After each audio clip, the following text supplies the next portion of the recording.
We want to really thank you for the great work you've been doing, especially with scholarships and in the medical line, and also educating the girl child, and also the women like Professor Frank said, women empowerment. And for a woman to say they are truly empowered, especially a woman that really wants to birth, infertility can be a huge setback. So we know what that is in the African context, not to say the least, that the in-laws can be of, it can be terrible because of our extended family system. So it's really good work, and I can't thank you enough. I'm also honored for you to invite me to be one of your ambassadors. I'm also interested in educating Linda, because because my background is teaching. Yes. So, and I want to really give a lot of young people scholarships to have the opportunity for education. Because once you have an educated population, a country there's no comparison.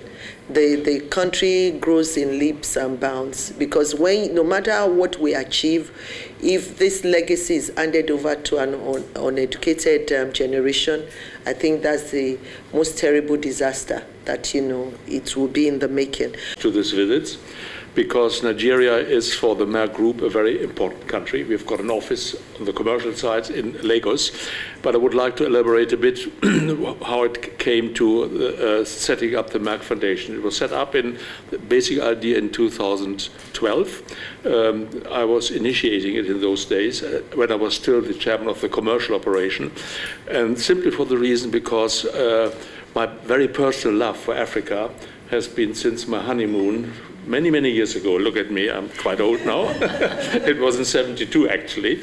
And since then, I traveled regularly to Africa. I've visited every country, but Gabon. I have not been in Gabon. I don't know why, but we'll catch up with that. And the idea really was we have to, after what I've seen over all these years, you see, the main focus has to be on women. Women empowerment, give young girls a chance to have a better life, to overcome the stigma of not having children, and all of this. You know all the problems which arise out of that. And that was really the sort of root about the thinking. And of course, Merck is a family company, so I'm a family member. I'm the 11th generation, and we really, all my relatives feel we have to give back to society. That's really the main motivation behind it. And we were very fortunate to find Dr. Rasha, because she is as passionate as I am, and many of the family are, to really further this course we are just now taking.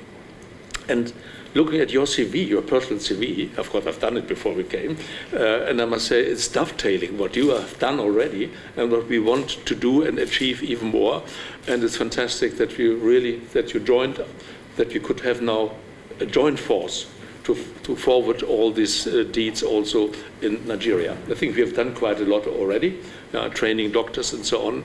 But of course, as you know, there's an endless task that will never end. So thank you for all your support you have given us so far and will give us in the future. In the public sector, and also support girl education through our programs of scholarships for underprivileged but very brilliant girls in Nigeria. And also in our media capacity building to increase the community awareness and be the voice of the voiceless and break the silence about many critical social and health issues like diabetes and hypertension and infertility stigma and child marriage and other things. So today we are here to introduce ourselves to you and to meet you in person, to start officially our long-term partnership and to work together to achieve these objectives, which is also very much aligned with the objectives and the strategy and the vision of your office. And of course, to also highlight what we can do together and answer all your questions, and to start from here. So to meet you in person, this is very important.